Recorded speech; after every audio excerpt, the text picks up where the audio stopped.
Downhill and gravity bias bikes are by far the most aggressive looking bikes out there, and you see a lot of technology that's developed on them and then trickles down onto enduro and trail bikes. Now, given that these bikes tend to specialise in getting down the side of a mountain as fast as possible, you see some pretty radical geometry and tend to have a lot of wheel travel on them, and that also means they become very cool looking bikes. And here's our favourite downhill park freeride bikes from 2022. Now, downhill bikes used to be 8-inch travel bikes that were pretty much around a 50-pound clock when you weighed the things.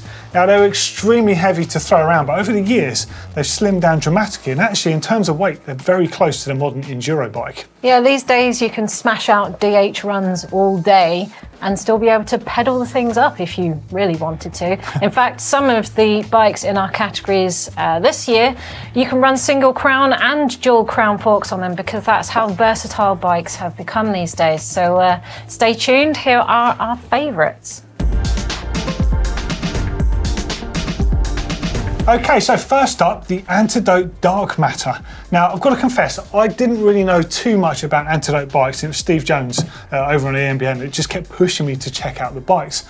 When I was at the Malverns earlier this year, I checked out their enduro and trail bikes, the Wood Sprite and the Carbon Jack, and both of them, the finish on them were just absolutely sublime. Really, really nice looking bikes, but really surprising in terms of what they offer you as well.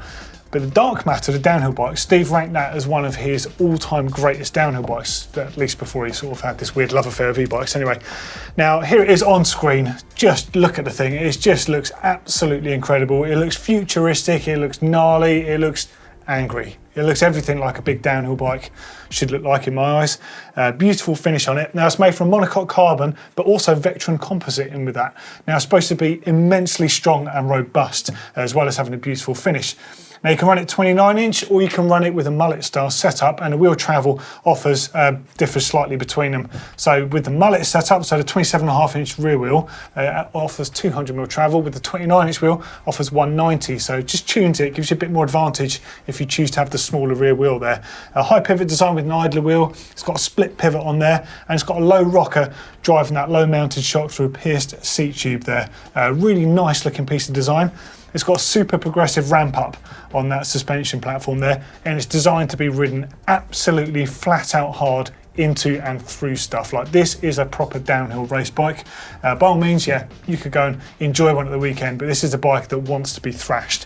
So it's got high anti-squat for getting the power down. It's got high anti-rise for minimising the braking effects and keeping stability under braking. And it's got what they call the golden ratio of geometry. So slightly different from others, where you might see a shorter back end and long front end. They actually do the opposite way around to basically centralise you on the bike and give better stability and grip. So there's 3 sizes, medium, large and extra large. The geometry, head angle 63 degrees, pretty standard for a big travel downhill bike these days. Chainstay between 449 and 442 depending on the wheel size. You spec reach 445 up to 505, so really quite roomy in terms of the big one. And there's various different specs. So there's one with the Fox 40 and the EXT armour shock on there for 10,099 euros, or with Öhlins DH38 and a TTX 22 for 11,499. What a bike. So the Raww downhill bike doesn't actually have a name yet because it's technically still in prototype phase. So we're just referring it to it as the downhill bike from Raww. And it is Raww, as you can see. It does look pretty prototype. And why are we talking about this? Because it's pretty groundbreaking, in my opinion. They've designed a bike that they wanted to be completely versatile, depending on the type of track that you're turning up to, what rider's going to be riding that, because obviously there's so many different styles of riders in a team, and also, you know, what the weather's doing on that day. So they've decided to make this bike that's super adjustable. So check this out on screen, and you can adjust the reach and the head angle either together or separately to alter the fit, the feel, the weight and the balance. There's also 3 different bottom bracket heights that you can play with, 3 different levels of suspension progression that you can play with, and also there's 3 sizes with their own chainstay lengths according to the size, but you can also alter that chain size 3 different ways thanks to a very innovative flip chip. in the rear, which I think is just incredible, really. And they're starting this sort of Raww downhill project as well to help out privateers and offer them support with a frame. I suspect it's a good way to prove the ground for this new kind of groundbreaking bike, but also I just think it's a really good thing to bring to the table from a brand that's relatively new and relatively small, I guess, in the world of downhill production bikes. Details, the pricing is thin, but we do know that the production model will launch in early 2023. So it's probably going to be January, February. It's only a couple of months away. And frankly, I'm really excited about something like that. That's just crazy. All the adjustability, and I love how simple it actually looks. I don't mean it in a bad way. I think it just pure function. It doesn't look like it's going to be as futuristic as I think it is. So I love what they're doing there. Yeah, I mean, I've seen some enduro bikes, I've seen some other bikes out there, and all of them have looked really good, to be fair. Yeah, that's a great looking bike. Okay, it's been around for a little while, but I think there's no way we can't reference Commencal, just the Meta Supreme DH bike. Now, if you cast your mind back to when everyone on the downhill scene had 27.5-inch bikes, and they rocked up with an alloy bike with 29-inch wheels and a high pivot, and just set everything on fire. I think you can't ignore it. For me, it's one of the better looking bikes out there, and just what it stands for. It's just, I mean, it's fair to say they've pretty much dominated for like the last 5 or 6 years. Fastest bike on the planet. Yeah, yes, unreal. Okay, as far as geometry goes then, head angle, you're looking at 63 degrees. So again, between 62 and 64 seems pretty much commonplace now for gravity fueled bikes. Seat angle, although it's not directly relevant, you're talking 65.5 or 63.5 when it gets up to the XL there, obviously just to create the space on the bike. Now reach, you've got small, medium, large and extra large as far as sizing goes. So you've got 425, 445, 477 and a massive 500mm on the extra large there. I mean, it's a hell of a good looking bike, it really is, with that high pivot, and it just seems to work perfectly. I think Commencal are really good at doing this. They kind of bide their time and they come up with a design, they refine it. We've seen this bike change shape very slightly. You know, we've seen the design around for a while, but this latest configuration seems pretty much dead set as another winner. Pricing from €4,500 fully built. Interestingly, they've got the Öhlins edition, which comes in Keswick green, which I find quite confusing because I hear Keswick and always think of a very particular rider.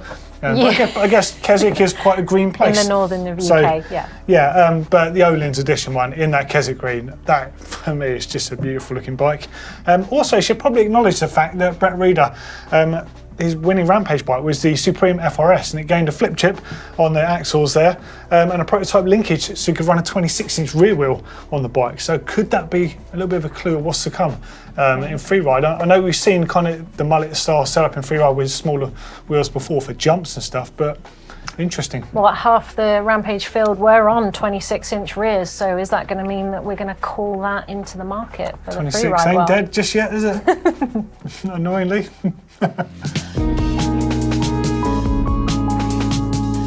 So the Evil Wreckoning is self-proclaimed to be the monster truck of the Evil range, with 166 in the rear and 170 up the front. It is firmly in the super enduro category, I would say, but you can slap some triple clamp forks on there and run it in park mode.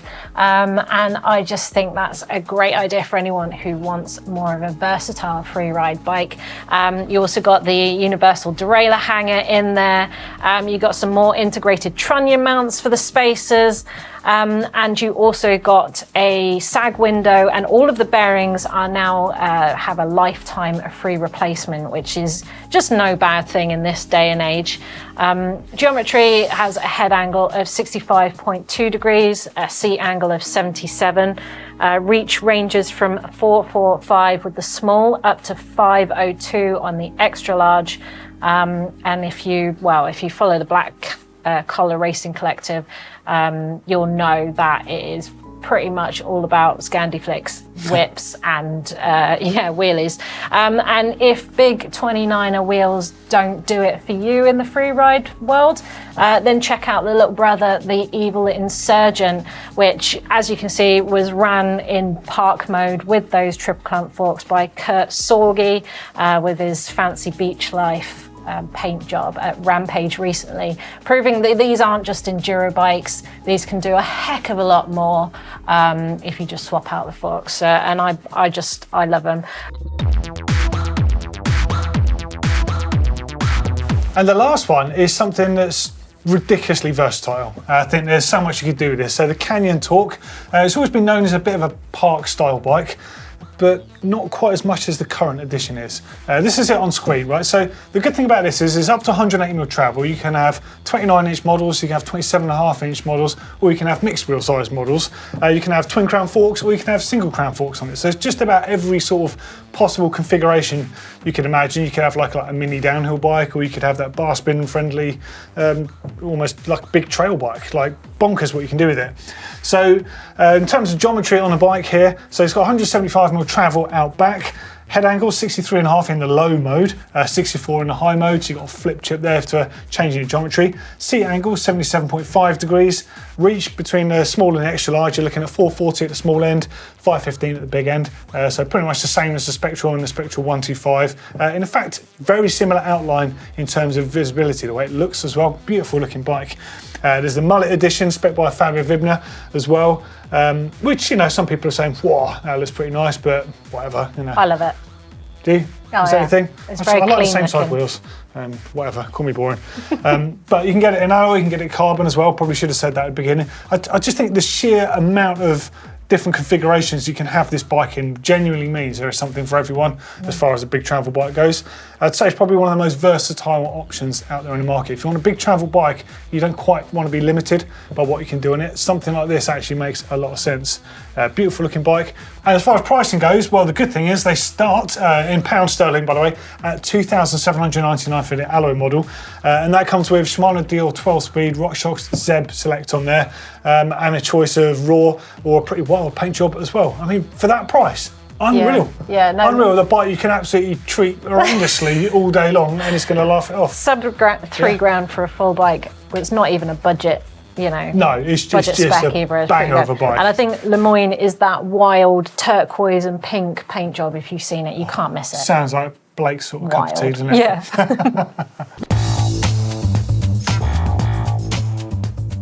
And lastly, just some honourable mentions. There's far too many to actually mention. We actually had a bit of an argument discussing these in the office, so I'm sure there's going to be some you'll want to put straight on down there. But the Tourer bikes, they kind of caught me off guard actually when I saw those at the Malverns. Think what Brooklyn Machine Works were doing, but just modernised with different wheel sizes. Beautiful looking bikes. I mean, you could argue the single speed downhill style bike is niche within a niche, but who cares? Yeah, I think it's got nerd level looks, isn't it? But what about the Atherton 170? I mean, that's nerd level newness, I would say. 3D printed titanium lugs with carbon tubing, made in-house in the UK. And if G. Atherton can ride and smash it himself and get back up and ride again, yeah, I think we could handle it. To be fair, it's going to be one of the few bikes who crash it repeatedly, it's still going to laugh at you, isn't it? Yeah, for sure. Hey, but let us know if you had a suggestion from this year's releases in park, freeride and downhill. Let us know down in the comments below what would have been your pick. And we'll see you in another video soon. Ta-ra!